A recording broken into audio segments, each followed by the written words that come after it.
Picture this. You're walking down a back street in Salford, red brick terraces on both sides, and there it is. The washing line strung from the kitchen window to the fence post, sheets and school shirts flapping in the breeze.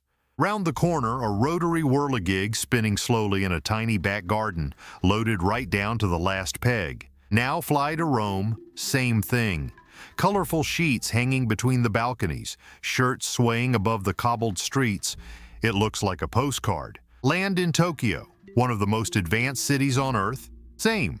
Bangkok, same. Cape Town, same. Mexico City, same. Now drop down into a suburb in Ohio. And nothing. Spotless pavements, perfect green lawns, and not a single bit of washing in sight. Zero. Not one shirt, not one sock. And here's the bit that'll do your head in. In some American neighborhoods, if you hang your washing outside, you can actually be fined. A real legal penalty for drying your clothes in the sun. So how did the most powerful country on the planet become the one place on Earth where pegging out the washing is controversial? That is exactly what we're getting into today. Let's start with something important. Drying your clothes outside is not a sign of being poor. It is not a sign of being backward. It is the default setting for almost the entire human race. In Italy and Spain, blocks of flats are literally built with drying racks fitted into the balconies. In Japan, one of the most high-tech countries on the planet, hanging washing outside is completely normal. In Mexico, in Brazil, right across the world, it's just what you do. The sun is free. The wind is free. So why on earth wouldn't you use them? And here in Britain, we are the washing line nation. We've turned drying clothes into a national sport. The very second, the sun comes out, the whole country sprints into the garden with a basket under one arm and a bag of pegs in the other. 2 days of summer, washing's out. A suspicious little gap in the clouds, washing's out. And when it inevitably starts raining again, we've got backups. The clothes horse by the radiator, the heated airer, the airing cupboard, the line strung across the bathroom. We dry clothes in weather that would make most countries simply give up. That is how committed we are. Here's the number that puts it all in perspective. Roughly 75 to 80% of the world's population regularly dries their washing outside. America is the exception, not the rule. So what on earth happened over there? To answer that, we have to go back to the late 1940s. The Second World War has just ended. Soldiers are coming home, the American economy is booming, and suddenly there's a massive need to house millions of returning servicemen, and fast. This is when the great American suburban boom kicks off, and it changes everything.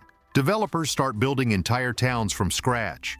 Thousands of nearly identical houses sold as the American dream made real.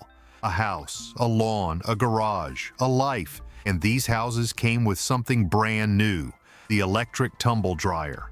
Now, dryers had been around since the 1930s, but they were expensive and nobody really wanted one. It wasn't until the post-war factory boom that they got cheap enough for ordinary families. And the big manufacturers went all in, marketing them as a symbol of being modern, of progress, of the American way of life. And the message was simple. If you're still pegging out a washing line, you're stuck in the past. And it worked. By the 1960s, tumble dryer ownership had absolutely exploded. And here's the thing, Britain had its own version of all this. We had a post-war housing boom too. The new towns, the council estates, whole neighborhoods thrown up almost overnight to house people after the war. But somewhere along the way, our story split off from theirs. The washing line stayed. The whirligig went up in the back garden and nobody batted an eyelid. Over here, the line never picked up the shame that got attached to it over there. And that one little difference is basically the whole point of this video. But back to America. Because that is only half their story. As those suburbs grew, something else grew alongside them, the Homeowners Association, the HOA. Think of it as a residence committee, except this one has real legal power over your own house. They started off sensibly enough, a way to protect property values. If everyone keeps their place to a certain standard, the whole street stays nice. Fair enough, you'd think. But over time, these committees built up very, very specific rules about how everything should look. And the washing line became a target. The argument was all about appearance. A line full of washing looked messy. It looked, in their words, low income. It didn't fit the picture of a tidy, respectable suburb, so the HOAs started banning them outright. And by the 1970s and 80s, those bans were everywhere. Today, somewhere between 60 and 80 million Americans live in HOA-controlled communities, and a huge number of those still have it written down in black and white that you are not allowed an outdoor washing line. Tens of millions of people who physically cannot legally hang out their washing, even if they desperately wanted to. Now let's talk about what that actually costs, because this is where it stops being funny. A typical tumble dryer munches through around 5 kilowatt hours for a single full load. Run that a couple of times a week, and you're looking at roughly 150 pounds a year, just to dry your clothes, just for that. Meanwhile, the line in your back garden does the exact same job start to finish for absolutely nothing. And this isn't some rare little habit. Around 2/3 of UK homes own a tumble dryer. Now scale that up across a whole country and you're talking about a genuinely staggering amount of electricity burned doing something the sun and the wind will happily do for free. Wet appliances like this, the washing machine, the dishwasher, the tumble dryer, sit right at the very top of the list for home energy use. Well above your fridge, the thing that's switched on every single hour of every single day. And the maddening part? On a decent breezy afternoon, that line outside dries a full load faster than the machine does, for nothing, with no bill at the end of it. Now, some American states have actually started fighting back. Places like Florida, Colorado, Hawaii, and Vermont have passed what they literally call right-to-dry laws, rules that stop these committees banning your washing line. And across Europe, with energy bills doing what they've been doing, drying outside is more popular than it's been in years. In Mexico, of course, they never stopped in the first place. And that is the part I find genuinely fascinating about all of this. America didn't ditch the washing line because it doesn't work. It works perfectly. Your clothes actually last longer when you dry them in the open air. There's no drum tumbling them about, no heat battering the fibers, none of that fluff in the filter that used to be your favorite jumper. That's just physics. America walked away from the washing line because of image, because at one specific moment in history, a washing line stopped being a washing line. It became a symbol of the old country, of being poor, of not having made it. And the tumble dryer wasn't just handy, it became a status symbol. And here's where it gets a bit close to home, because Britain, the proud, peg-wielding washing line nation, is quietly importing the exact same idea. Have a proper look at a lot of the new build estates going up right now. Tucked away in the contracts, the leases, the management company handbooks, there's often a quiet little clause. No washing lines visible from the front, no drying in the front garden, keep it tidy. Keep it modern. Keep it looking like the brochure. Sound familiar? It's the very same idea that took over America 70 years ago, creeping in through the back gate. The same swap.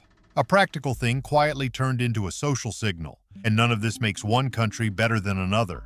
A family in Milan hanging washing on a sunny terrace isn't more virtuous than a family in Manchester bunging it in the dryer in January when it's gray, freezing, and chucking it down for the 9th day in a row.